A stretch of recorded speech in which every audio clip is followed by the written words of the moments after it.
মোহাম্মদ জমির হুসাইন, জাতীয় সহকারী শিক্ষক, জাতীয় মুসলিম উচ্চ বিদ্যালয়। আজকে আমি তোমাদেরকে অনলাইন ক্লাসে সকলকে শুভেচ্ছা জানাচ্ছি। আরও জানাচ্ছি যে আমরা বর্তমান যারা টিভিতে বিভিন্ন সংবাদ সিরিয়াল দেখি বা নিউজ দেখি, আমাদের অবশ্যই দেখা যাচ্ছে আছে খুলনা সহ সারা বাংলাদেশে মাস্ক না ব্যবহার করলে, মাস্ক পরিহিত অবস্থা না ধরতে পারলে জেল হবে বলে একটা অভিযান চালাচ্ছে। আমরা সবাই আশা করি যে যেখানেই যাই অবশ্যই মাস্ক পরবো এবং স্বাস্থ্যবিধি আমরা মেনে চলবো। যাক, আমি আজকে তোমাদের নবম শ্রেণী বাংলাদেশ ও বিশ্ব পরিচয় নিয়ে আলোচনা করবো। আজকে আমাদের মূল বিষয় হচ্ছে বাংলাদেশের মুক্তিযুদ্ধ। এই স্বাধীনতা সংগ্রাম বা মুক্তিযুদ্ধ যাই বলি, এটা কিভাবে আসলো সেই বিষয় নিয়ে আমরা আলোচনা করব। আমরা জানি আমরা 1947 সালের 14 আগস্ট পর্যন্ত আমরা ছিলাম ভারতবর্ষের সাথে সম্পৃক্ত একটি উপমহাদেশ। এইখান থেকে আমরা বিভিন্ন পক্ষাপেটিতে আমরা কি বিভিন্ন ভাগ হতে 1947 14 আগস্ট পাকিস্তান স্বাধীনতা লাভ করে এবং ইসলামাবাদ এই ধর্ম ভিত্তিতে এবং ভাগ হয়ে যায়। এখন আমরা যে পাকিস্তানের বিভিন্ন বৈষম্য এবং তাদের যে নির্যাতনের কারণে বিভিন্ন দিক থেকে আমরা বর্তমানে স্বাধীনতা লাভ করছি। এই স্বাধীনতা একদিনই একটা কারণে হয়নি, এটা বিভিন্ন পক্ষপাত ভিত্তিতে হয়েছে। যা হোক, আমরা এই স্বাধীনতা উদ্ভব হয়েছে এক স্বাধীনতা মুক্তিযুদ্ধ দিয়ে নয়। আমরা জানি 1948 49 সালের গণঅভ্যুত্থান, এরকম বিভিন্ন স্টেপ, 6 দফা আন্দোলন, সাধারণ নির্বাচন, এইগুলা স্টেপগুলো 7টা স্টেপ ভাগ হয়ে আমরা আজকে স্বাধীনতা পেয়েছি। এই স্বাধীনতা কি আমরা জানি দীর্ঘ 9 মাস যুদ্ধের পর 30 লাখ মানুষ শহীদের রক্তের বিনিময়ে আমরা এই স্বাধীনতা পেয়েছি। হ্যাঁ, আর এই স্বাধীনতার স্থপতি এবং হচ্ছে আমাদের শ্রেষ্ঠ হাজার বছরের বাঙালি বঙ্গবন্ধু শেখ মুজিবুর রহমান। আমরা কিছু এই কারণটাই কি, আমরা পূর্ব ও পশ্চিম পাকিস্তানের বৈষম্যটা কি ছিল সেই নিয়ে আমরা আজকে আলোচনা করবো। একটা ছিল রাজনৈতিক কারণ, সবাই লিখে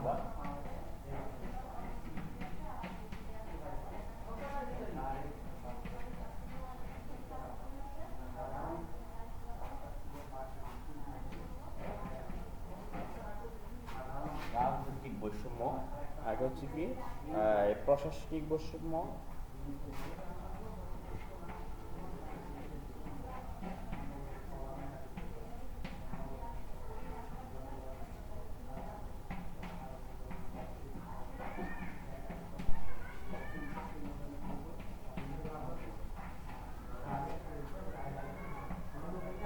প্রশাসনিক বৈষম্য, সামরিক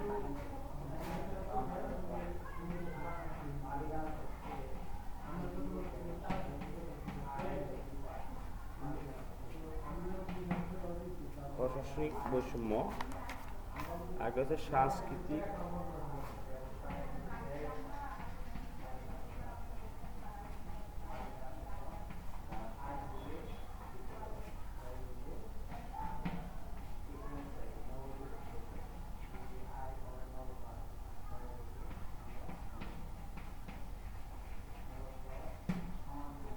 এইসব আর অনেক বৈষম্য রয়েছে। তার মধ্যে আমি কয়েকটা বৈষম্য আছে তোমাদের সামনে তুলে দেবো। এক নম্বর বলছিলাম যে আমাদের এই দুই রাষ্ট্র যখন ছিল পাকিস্তান 1971 পূর্ব পর্যন্ত, তখন আমাদের এই দুই রাষ্ট্রের অনেক বৈষম্য ছিল। যে বৈষম্য আমাদেরকে চোখে আঙ্গুল দিয়ে দেখিয়ে দিয়েছে যে পশ্চিম পাকিস্তান কখনো পূর্ব বাংলাদেশে কখনো ভালো চায় না।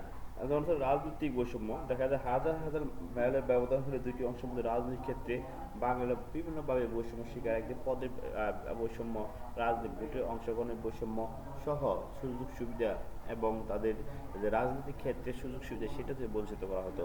আর হচ্ছে প্রশাসনিক বৈষম্য, এটা সবচেয়ে গুরুত্বপূর্ণ বিষয় হচ্ছে প্রশাসনিক বৈষম্য। এটা হচ্ছে চাকরির ক্ষেত্রে বা দেখা যায় যে একটা প্রশাসনে উচ্চ পদস্থ কর্মকর্তা সহ অন্যান্য যে বেশি উচ্চ পদস্থ যে পদগুলো সেগুলো ছিল পাকিস্তানে, আর যে নিম্ন সাধারণ এগুলো ছিল কি বাঙালিরা, অর্থাৎ তাদেরকে চাকরির ক্ষেত্রেও বৈষম্য করা হতো। এতে দিকে কিছু আমাদের দেখা যায় একটা স্কুল প্রতিষ্ঠান কুইয়নটি ছিল বাংলাদেশের, সরকারি শিক্ষক ছিল বাংলাদেশের, কিন্তু হেডমাস্টার, সরকারি প্রধান শিক্ষক বা সচিব সবই ছিল পশ্চিম। এই যে প্রশাসনিক বা থেকে বৈষম্য রয়েছে, আমাদের হচ্ছে বেশিরভাগ মন্ত্রণালয়, বেশিরভাগ বড় অফিস পশ্চিম বাংলা ছিল, আর আমাদের ছোটো ছোটো অফিসগুলো আমাদের এখানে ছিল। একটা সামরিক ক্ষেত্রে, সামরিক সেনা, নৌ বিমান, এই তিনটা বাহিনী সহ পুলিশ, বিজিবি, এবিআর যাই বলি আমরা, এগুলো সর্বক্ষেত্রেই কি ছিল সামরিক তাদের নিয়োগ দিয়েছে। বড় বড় অফিসার ছিল পাকিস্তানি আর সৈনিক ছিল বাংলাদেশি যার জন্য কিছু তাদেরকে বৈষম্য করা হতো। একটা অর্থনৈতিক বৈষম্য বলা যায় যে এই বাংলাদেশের যে আয় হতো বিভিন্ন ক্ষেত্রে কৃষি, সামরিক, বৈদেশিক, যাই বলি যত আয় হতো সবই কিন্তু এই বাংলাদেশের 10%, 100% আয়ের মধ্যে থেকে 10% বাংলাদেশের ব্যয় হতো আর 90% ব্যয় হতো পাকিস্তানে।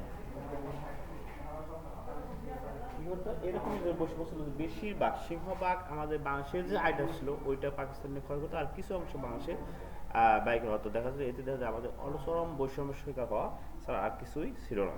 আরেকটা বলছিল কি সংস্কৃতি, যার যার নিজস্ব বৈচিত্র্য, ভাষা, ধর্ম সহ আরো বিভিন্ন ক্ষেত্রে কি করা হতো এই মানুষের যে নিজস্ব সত্তা প্রকাশ করার যে একটা মাধ্যম বই প্রকাশ, সেক্ষেত্রেও কি বিভিন্নভাবে বৈষম্য বা পার্থক্য এর সাথে আমরা যে কয়েকটা 5টা করলাম, এই 5টার সাথে যে আমাদের বৈষম্য আছে অর্থাৎ সর্বক্ষেত্রেই আমাদের কোনো না কোনোভাবে প্রতারিত করতো এবং ঠকানো চেষ্টা করতো এবং ঠকাতো। এই যে বৈষম্য দেখা দিল এইগুলো প্রতিবাদ করলেই তাকে বিভিন্নভাবে গ্রেপ্তার বা এই যে প্রেক্ষাপটে এই পরিপ্রেক্ষিতে এগুলো বিভিন্ন পর্যায়ে 7টা গণঅভ্যুত্থান 69-এ ভারত পাকিস্তান বিভক্ত এইসব দেখার পরে দেখা গেলো যে আস্তে আস্তে বাংলা সোচ্চার হতে লাগলো। সোচ্চার হয়ে আজকে আমরা কি নাম বঙ্গবন্ধু শেখ মুজিবুর আহ্বানে আমরা আজকে কি স্বাধীনতা অর্জন করেছি। 30 লাখ মানুষ শহীদের রক্তের বিনিময়ে আজকে আমরা এই বাংলাদেশের স্বাধীন সার্বভৌম রাষ্ট্র হিসেবে পেয়েছি। যাই হোক, এই হচ্ছে আমাদের প্রতিপাদ্য বিষয়। আর একটা আমাদের বিষয় হচ্ছে যে এই এই স্বাধীনতা আমাদের কি কি জীবনে কি বহন করে সেই বিষয়ে নিয়ে আমরা আলোচনা করব।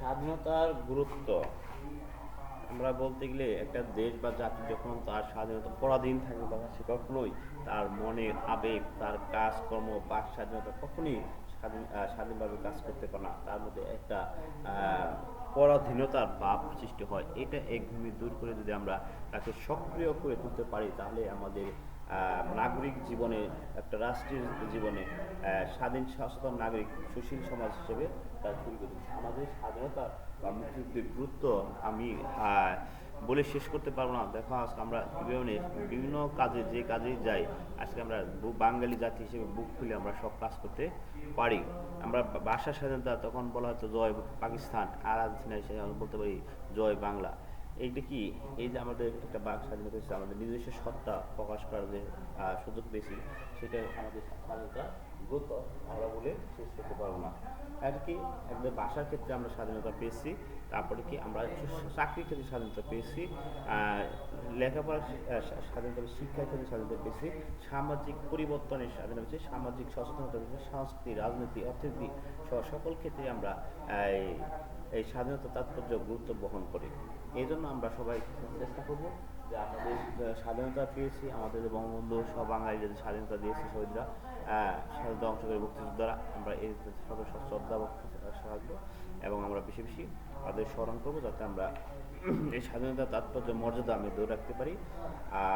আমরা বেশি বেশি এই স্বাধীনতার ইতিহাস পড়ব এবং ইতিহাস পড়ে সেটা আমরা কী করবো পরবর্তী প্রজন্মকে জানানোর চেষ্টা করবো এবং এই যে শিক্ষা পাই সেজন্য। আজকে ক্লাস এই তো ইনশাল্লাহ শেষ। আর আমি ক্লাস শেষ করবো আবার বলছি, আমরা যে ঘরে থেকে বের হবো, আমরা এই করোনা মহাবিপদ সময় আমরা অবশ্যই কী করবো, মাস্ক পরিবর্তন করবো, স্যানিটাইজেশন ব্যবহার করবো, হাত ধুবো বেশি বেশি। আর আমাদের কী করতে হবে, অবশ্যই আমাদেরকে মাস্ক পরিহিত অবস্থায় বাইরে যেতে হবে, বাইরে যাবো এবং বেশি বেশি সাবান দিয়ে হাত ধুবো এবং নিরাপদ থাকবো, স্বাস্থ্যবিধি মেনে চলবো।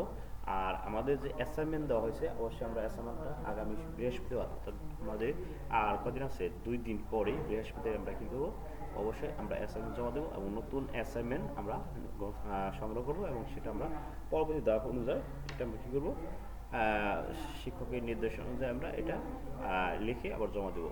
অবশ্যই কভার পেজটা সুন্দরভাবে লিখবো এবং ভেতরেও যে প্রশ্নগুলো দেওয়া আছে নির্ধারিত কাজ সেগুলো সুন্দর করে লিখে আনবো, যাতে আমরা সবাই এই মূল্যায়নের মাধ্যমে আমরা পরবর্তী ক্লাসে প্রমোশন পেতে, সেই জন্য আমরা সবাই কাজ করবো। সকলকে এই বলে আজকে আমাদের ক্লাস শেষ করছি। সকলকে ধন্যবাদ।